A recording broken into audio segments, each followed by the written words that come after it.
What happens when two seasoned business leaders get together? They talk shop, of course. Sit back and listen in as Scott DeLong and Vince Moiso share from their experience around current issues facing executives, entrepreneurs, and their leadership teams.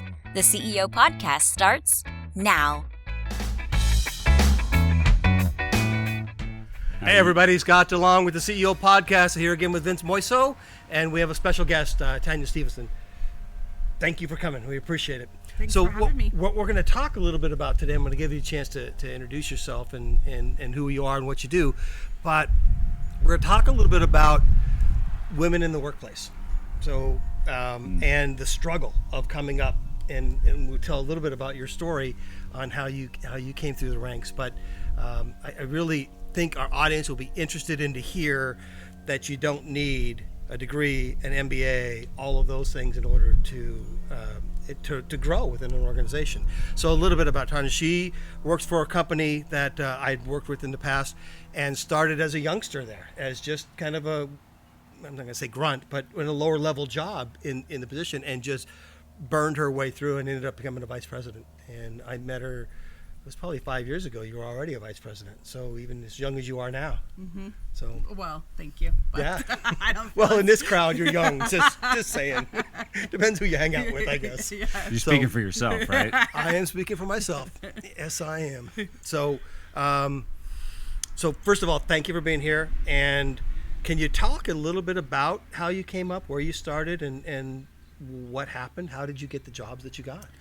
It was actually kind of funny because when people ask me why I started working for the company, I had two job offers at the same time, and for the same pay and similar work responsibilities, administrative assistant type jobs.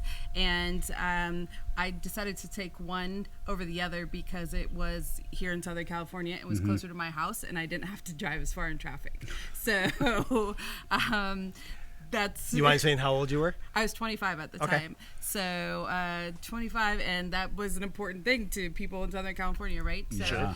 Took that job, and it was, not a lot of people in the company at the time, less than 30. And really looking back was kind of a disorganized operation in that everybody was doing a little bit of everything. Nobody had really specific departments. You were kind of good at some other things, and if you weren't as good, maybe you didn't do it. You'd pass it on to somebody else. Sound familiar, Scott? Well, like very, literally very, every small business you work with. Very entrepreneurial. In fact, yeah, normal. I've only met your previous boss a few times, and he is a shoot from the hip, let's go say yes to the customer kind of guy, and then figure out how to do it. Right. It's exactly what Steve did. And so then they brought in a couple other high-level C-suite people that had experiences with larger companies, and they really did a good job of organizing departments. But when they did that, they came to me one day and asked me a question that I didn't think much of at the time, and it was regarding our products. And they said, do you know our products, and how do you feel about talking to people about them? And I said, yeah, I know the products. I feel great about talking to people about them. And so at that point, they kind of put me in charge of similarly customer service, if you will. Okay. And made me a manager and said, okay, you're in charge of that. So then I had my first experience actually hiring people. And that's with the new regime that you got your promotion? Yes, yeah. Because I could see Steve promoting you up through the ranks fast too, but this was... It was chaos before then, All so right. I don't even know if there was anybody in the company who really even had a manager title at that point. It was just kind of everybody was... doing each man everything. for themselves. Well, no, it's typical, right? If you look at that typical small business org chart, everything leads up to one person.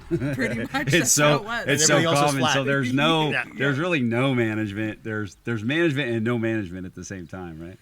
I think the company really would have struggled to grow if they didn't come in and decide to actually put some structure in place.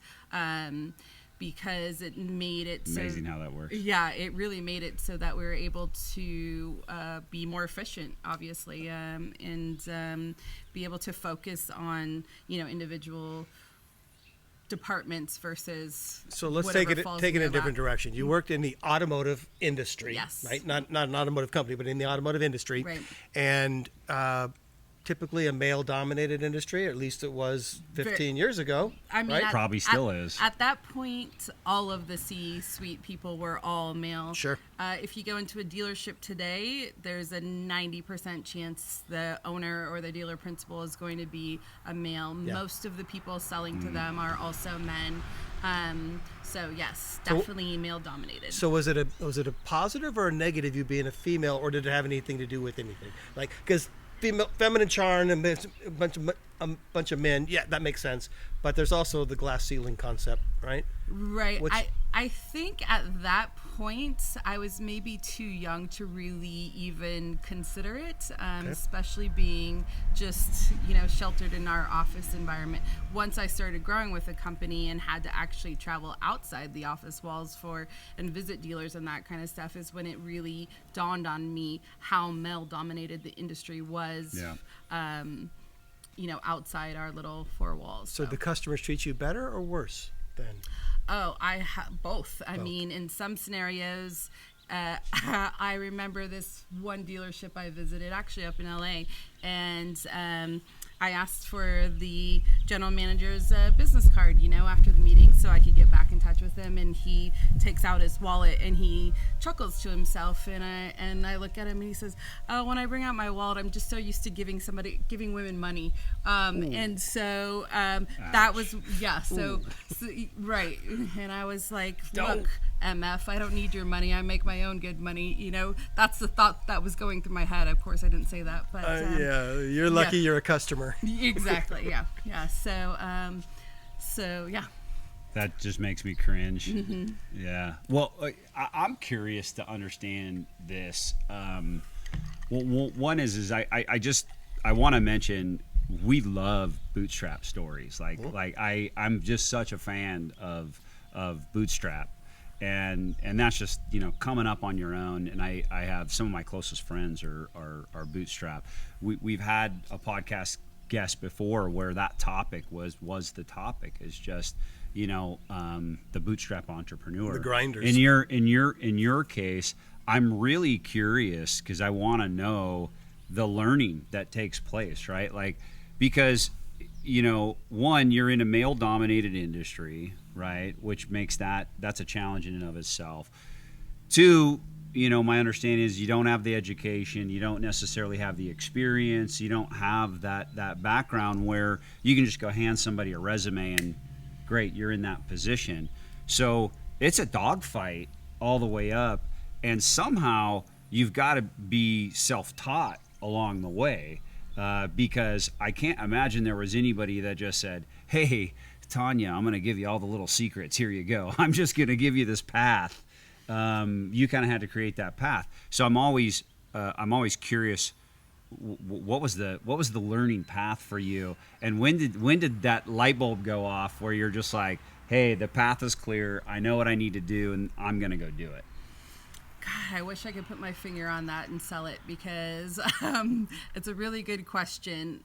I think once I actually started having people report to me, it made me realize it was more than a job per se, that I'm working towards a career. And at that point is when I really realized that I had a focus. And something that I tell people is, when you're hiring, especially, somebody who takes pride in their work is not something that you can teach, right? It's not a necessarily an easily learned thing. And so for me, I cared about my work product. I took pride in what I did. Mm-hmm. And so I would be there till 8:00 at night if I had to, 7:00 in the morning, whatever it took to make sure that I was happy with the work product that I was delivering. So for me, it was all about... That's huge. Yeah. Well, and such is the adage, right, that there's no replacement for hard work, right? So no matter what, I don't care what education you have, what your resume looks like. If you're not willing to put in the hard work, you're not going to last very long. That's my opinion. Today, I'm still self-conscious about my resume not having an education on it, though. And I was talking to a CEO recently who told me to be proud of myself and the hard work that I've done. I did this without that. Right. And absolutely. He told me, I agree with that. he told me about his parents, and that his parents weren't, college educated, that kind of thing, and they, built a company, and so that really made me feel good and gave me some more confidence about it. Well, there's many billionaire examples of college dropouts. So we know them all, and we don't have to name them. So yeah, education can be overrated, and I understand. I totally get, and I do have a lot of friends that in the same way, that are so accomplished like yourself and have done it all on their own and still have that personal, hang up about, not having the education part on their resume. You should be proud. Thank you. And I'm proud of those that I know that have gone through the same path. Well, and I'm a big fan of education, as you know, but that doesn't mean anything. It's only on the resume. Yeah, likewise. So the resume doesn't get you a job either. It's the interview. Definitely not. It's the work that you're doing and how you're getting along with people and what you can relate to and what you know, things that you know. So experience matters much more than education once you're in the job. Right. Yeah. Harder to get the job without the education. Yeah. Might even be harder to get the promotion without it because there's going to be some bias against, oh, well, she didn't go to school. But if you prove yourself, what does it matter? Mm-hmm. I mean, that education was from 18 to 22. What did you know at 22? Right? How smart were you at 22, even with or without a degree? It doesn't really matter. Listen, right? I'm a total fan of education like you are, Scott. You know that, and I'm big on education, and I'm a lifelong learner for sure, and will never stop. That being said, I know a lot of educated people that I would never hire. No. It's funny, when I was 22, I had this job actually working at Tiffany & Company, the jewelry store, and I was working customer service there, and there was a girl who just graduated college, the exact same position as me, and you get to talking with your coworkers, and I realized she was making less money than me with her degree, and that's because I had more experience and was actually able to negotiate more pay because I had more job experience and knew that you could actually negotiate. Yeah. So. Yeah. What matters is getting it done, right? Yeah. Once you're in the job, Yeah. what matters is can you get it done. All right. Well, talk to me a little bit about the transition from worker, to manager and then to executive. Did you get much training when you got promoted?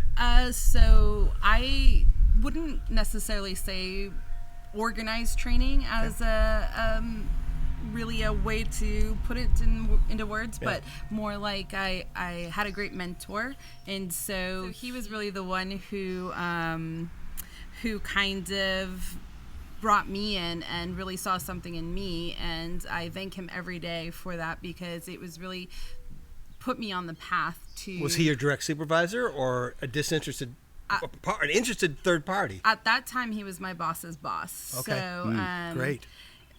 But he's the one who approached me and really started mentoring me. And I don't know what it was, but I didn't see him doing the same with other people in the company. So there was something that maybe he saw in me. Maybe it was, the dedication and the long hours and the pride that I took in my work and those kind of things. But today, we're great friends still. So. Wonderful. Yeah. So how much time did he spend with you then? I mean, he's got your job to do, right? But now you're... A decade. I mean, really was my mentor for a decade, I would say. So you can see him anytime. Open door, find out. Absolutely. I got a problem. Called me 3 weeks ago just to say, hey, retired now, just to say, hey, how are you? And what do you got going on? Well, next time you see him, say hi for me. I will do so, yes. I like him too. Yeah. Great. So you've obviously brought new people in underneath you, that going from that worker to supervisor or manager. What's your style of training those folks? It took me a while to realize it, and even now that I've actually changed companies recently within the last 3 months, is how much people matter and how much I enjoy coaching people. And really, even my new boss has seen it in me where she's put me in those positions to do more coaching, and that's not what I was hired for. Right. But because I myself had a great coach, and then working with you a lot, Scott, and learning a lot from you, in fact recommending books and things like that you had recommended to me, have gone a long way from that perspective. Well, thanks. I appreciate that. Is the coaching part kind of a pay it forward scenario for you? I think so, yeah. I care, I care about other people's success, and for me, you realize that your own happiness is also seeing other people happy. So, My wife actually used that line on me today because I was telling her about a coaching scenario I had earlier today, and I said that the young woman, she actually said to me, "I'm doing to my employees what you do to me." Great. If it's working, right? If it's working for you, why wouldn't it work for them? Do that, right? Yeah. And she said, pay it forward. Pay it forward. Mm-hmm. No, I love that. I smiled when I heard you talk about that, and I thought immediately, wow. So you had a mentor that came to you. So, obviously that's very important to you. The thing I love that you said the most actually is that how much you care for people and how important people are to your organization. Imagine that. People matter. Yeah, I just, Scott and I talk so much about that where, I just think there isn't a business without the people in the business. I mean, that's just reality. I mean, you could have the best system in the world and it doesn't work unless there's people to implement it, but not only just implement it, but be able to work together as a team and have the culture that allows you to move forward. So yeah, people are incredibly important. So one of the lines that I use in my work is that if you can work on the systems and the processes and all of that, doing all that without working on the people first is a waste of time and money. I couldn't agree more. Absolutely. Yeah, I could not agree more. Yeah. We're not in robot world yet. I mean, there are manufacturing systems that use robots. Someone's turning those things on at the right time in the right place. Well, I love the humility in what you say and how you said it and how you shared the experience, because I'm sure that shows through in your leadership. So I'd love to hear now. So talk about where you're at today, what you do today. Step back from that because I'm gonna brag on her a little bit. Okay, go. So I've worked with their company for the last 7 years or so, and got to know several of the employees at different levels. And there's a young man that works there, rough, gruff guy. You'd look at him and say, "Oh, tough dude," right? He couldn't say enough good things about Tanya, and why his growth pattern was because of her and the way that she treated him. So you know who I'm talking about. I do. It's funny because I'm not his boss anymore, but I just saw him last week and comes up to me with a big hug and says, "Hey, boss." So anytime he texts me, it's "Hey, boss." And so he's still... And you're actually competitors now, right? Our companies are competitors. competitors. Yeah, your companies are competitors, and he still comes up and actually gives that. And at that convention I was at, he called me and said, do you have time to have lunch with me? So, and a couple other people from that reported to me at the my previous company. So those things matter. So this is what I want to get to, right? I talked to somebody else recently about this and say, well, yeah, but what happens when people leave? And business is relationships. And you want to blow off a relationship that you've had for years and years and years because someone decided to do something better for themselves? No. Yep. No. Maybe a little hard feelings for a little bit from time to time when people leave.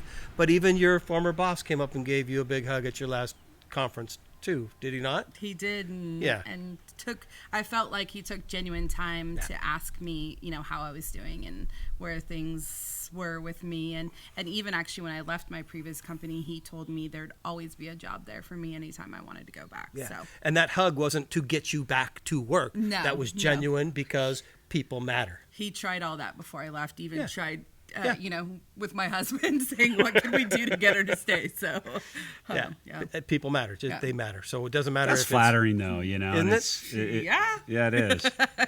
And keeping doors open. Good for you for keeping that door open where you've got that relationship with. You think of the automobile industry as being such a huge industry, right? Not small, right? It's this. Everybody knows everybody, right? But it's everybody knows everybody, and people are constantly changing companies.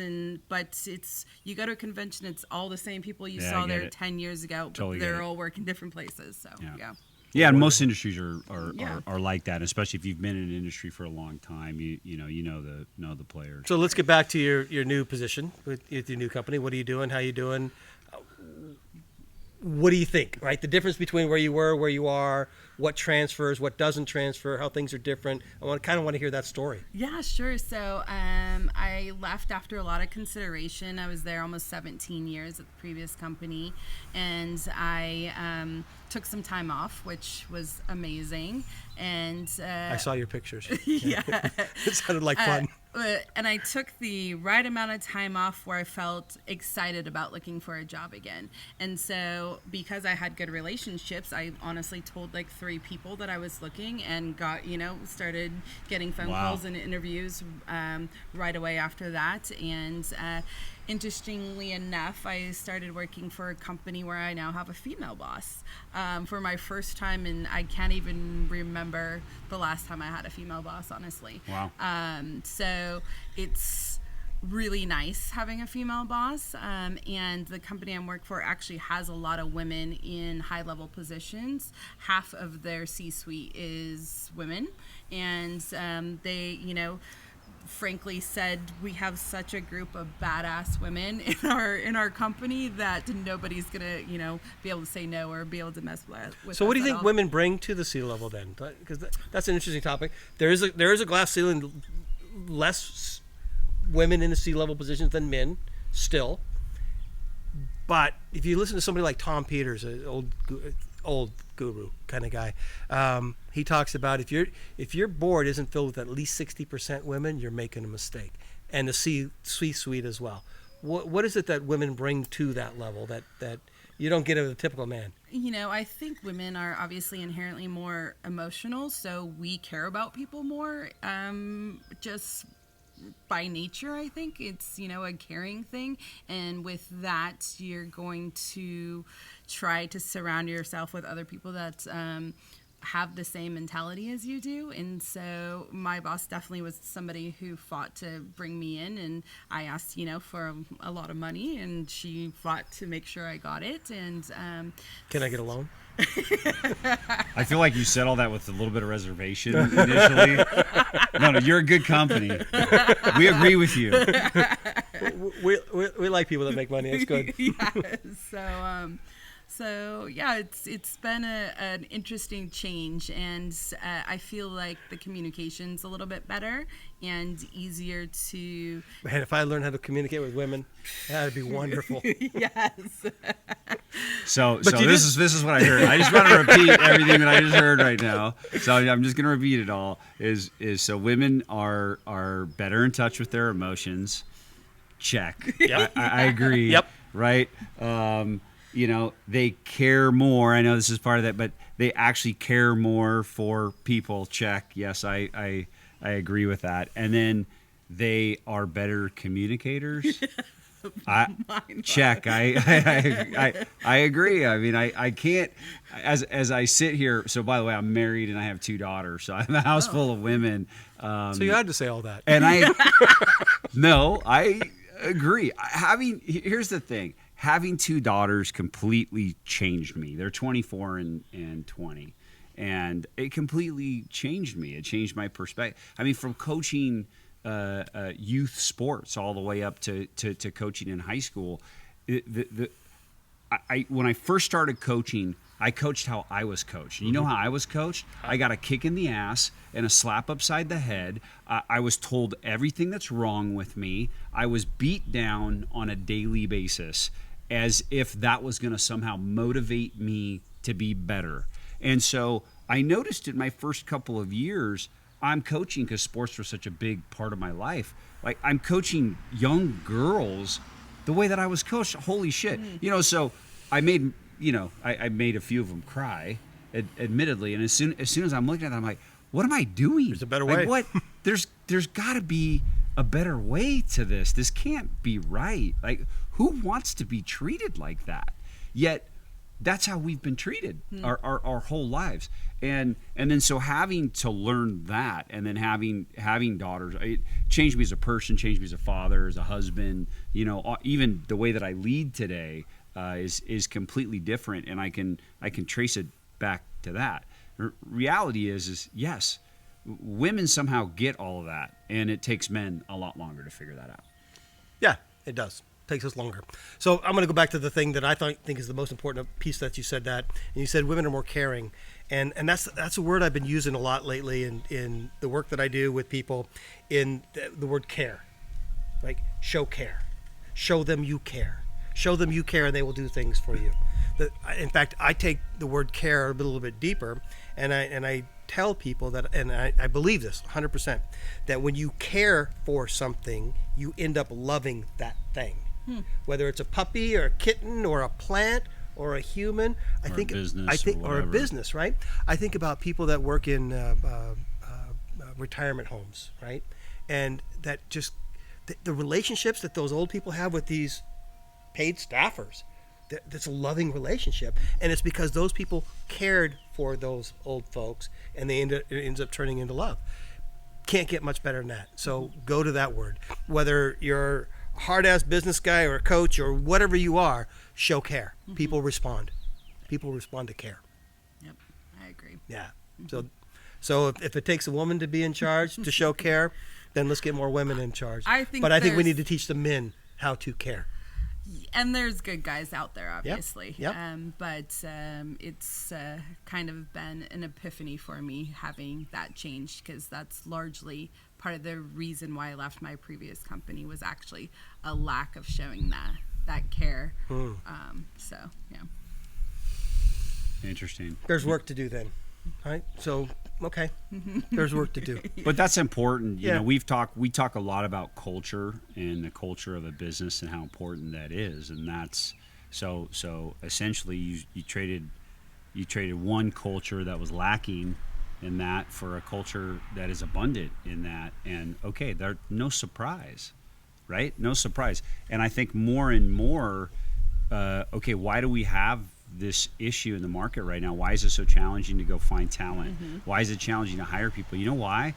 A big reason for it, and we've heard this several times, Scott, is, as we've talked about this subject exhaustively, is people want to find a place that has this culture of caring, that has a culture that matches their own ideals and values and purpose, and so they're going to take the time now to figure that out and find that and search for it. I mean, we've said this. I mean, in my opinion, if you're not moving your business toward that, if culture isn't important to you, you're going to at some point get left behind if you haven't already. So I've had some industries that debate me on this whole thing about culture matters and all that, and typically engineering companies feel like that because it's all zeros and ones, right? It's just all head down to the grindstone and do all that. But I'm telling you, even those folks, when they get a taste of what it's like to be part of a culture that feels like that caring feeling, that's where they land. That's where they end up landing. So it matters. It matters. It just matters. Well, in fact, our next podcast is going to be on this subject, dealing with remote employees and how to show care there. Well, the reality is you're going to spend, you know, if you're working in a business or you own a business or whatever, I mean, the amount of time that you're going to spend with those people is work's a third of your life, the way I look at it. It is. You got to sleep for a third of your life, so 8 hours a day, hopefully. You're going to have friends and family for a third of your life, and between getting ready for work, being at work, doing the overtime, doing all that kind of stuff, that's a third of your life. So why waste a third of your life in some place that doesn't match, that doesn't fit? It's funny because something as simple as this was even a thing that made it really evident to me that I was at the right place was, you know, everybody has a company email, right? That's one name and it emails the whole company, right? Yeah. So there's the company I work for is NAC, and so there's, you type in NAC family, and that's the one that emails the whole cool. company. They use the word family. They use the word family. Nice. Yeah. That's great. Yeah. All right, so we're getting towards the end here now. Tanya, I really appreciate you coming and talking to us a little bit about and it doesn't sound like you had that many struggles on the whole glass ceiling concept. You just busted through them. I just busted my ass. You just busted through them. I worked my ass off. And And we actually talked a little bit about that in our coaching sessions too. And you don't always have to be like that because the other style works as well, right? And it does. It just does. The other style being care, compassion, all those things. Yeah, I've got two major takeaways from this. One is, you know, there's no substitute for hard work. I said it early, and there's no doubt you're a testament to that. The other one is I just love the pay it forward attitude. I think there's nothing better than that, to hear somebody say, hey, I was mentored, somebody took their time, that's precious to me, that was a gift. And that's exactly what it is. It was a gift to you that you now are imparting on others. So that's huge. No, and I think so. If there's a message out there to anybody, one message that I would love to give is, great. For those of you that are in that position, that have had mentorship or coaching, pay it forward. Right? You've got the opportunity to pay it forward. Do it if you haven't already. It feels good too. It feels really good to do it. Yep. No question. So there was this social media feed that I saw about that the other day, when they said, well, I don't give my all to people because they're just going to steal it and use it themselves. Jeez. Bullshit. Like, you give your all to everybody, and if they find some value in it and they synthesize that into their lifestyle and use it, high five. Good, do that. I mean, I don't have a patent on care. I don't have a patent on trust. I use it. Right? Yeah. If it's working for you, use it. Yeah. Absolutely. Well, anyway, this has been fun. Thank you for coming, and good luck with the new career. Thanks so much. Well, Tanya, what would you say? Just so we wrap it up here. Is if you had something that you wanted to say to listeners, like start doing this tomorrow. Start thinking about this, or this is the one thing that I did that just changed everything for me. What would it be? No pressure on this question, but I think that it was realizing that developing people and succeeding as a team. So it's a cheesy saying, but teamwork makes the dream work. So within my department of 20 people, that was our philosophy. And I could feel, even to this day, those people that still call me boss and that still ask me to lunch, that it was important for us to succeed as a team, and for me to help other people grow only made me better. This is a great book. I love that you just said that, and it's not cheesy at all. It's the truth, is what you just spoke. There's a great book by Seth Godin. He's a marketer, and it's called Tribes. And the reality is that as humans, we want to belong to something. We want to belong to a tribe, right? Even those that say they want to work by themselves, not really. The reality is it's so innate in us to be a part of a tribe or a team or anything like that.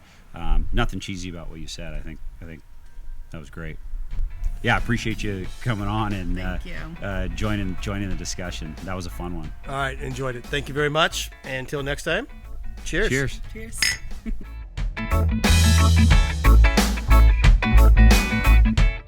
Thank you for joining us for the CEO Podcast. Please visit us at theceopodcast.net, where you can learn more about our co-hosts and listen to past episodes. If you would like to have a discussion and dive deeper into any topic, there is also an option to contact Scott or Vince to schedule some time with them. Thanks for listening.